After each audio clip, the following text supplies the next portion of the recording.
Putin manipulated Trump pretty successfully for the 6 months roughly since Trump's inauguration. I think he pushed him too far. I think he went outside the envelope, and I think Trump felt that to maintain his credibility, he had to do something. The decision to transfer patriots via NATO members to Ukraine is the answer, but I don't think it's a guarantee of continued supply of U.S. weapons and ammunition or military intelligence. I hope they do continue, but I don't think Trump has made that decision. And I think he was pretty clear in response to a reporter's comment that while he's disappointed with Putin, as he said, he's not done with him yet. He still thinks he's his friend. He still thinks Putin might come around. And giving Putin 50 days of leeway, really, in Ukraine could cause a lot of damage. Maybe we'll see this predicted Russian offensive. A lot can happen in 50 days. Right. So President Trump says he hasn't been manipulated by Putin, though. So what do you think's changed here?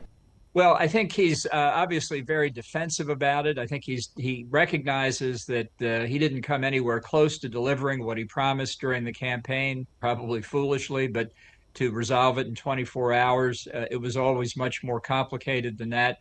So this is a way of climbing down from that prediction. But I think the graver risk long term is that Trump will simply back away from Ukraine entirely. He'll not pursue the diplomacy, but won't provide the weapons and ammunition either. That is why people should not get too excited about the announcement on Monday of this week, because it does not necessarily prefigure continued assistance. How does this play with the MAGA base back at home, who have been sold on this idea that supporting Ukraine is essentially throwing good money after bad?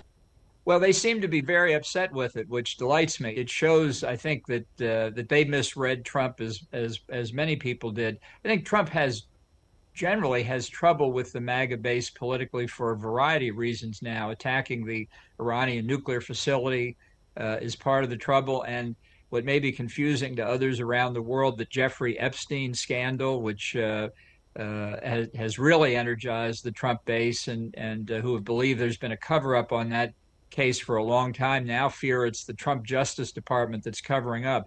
So I do think this is a very difficult period, something new for the president, trouble with his base, and it's not resolved yet. What's also interesting, just with regards to Russia, is that the White House has said it's now prepared to use severe sanctions, it says, and 100% tariffs against Russia to end the war. If that is a credible threat, Ambassador, it doesn't appear to have worked. You've seen the most recent attacks happening only in the last few hours. What's your view on these new sanctions that the White House is talking about? Well, I think they're largely hollow threats, and I think Russia can see right through it. Let's take 100% tariffs. We don't buy very much from Russia, hardly anything, and I don't see any prospect for that changing. So 100% of a tariff on nothing is nothing. The secondary sanctions sound more threatening. That is to say, to tariff countries that purchase, let's say, Russian oil.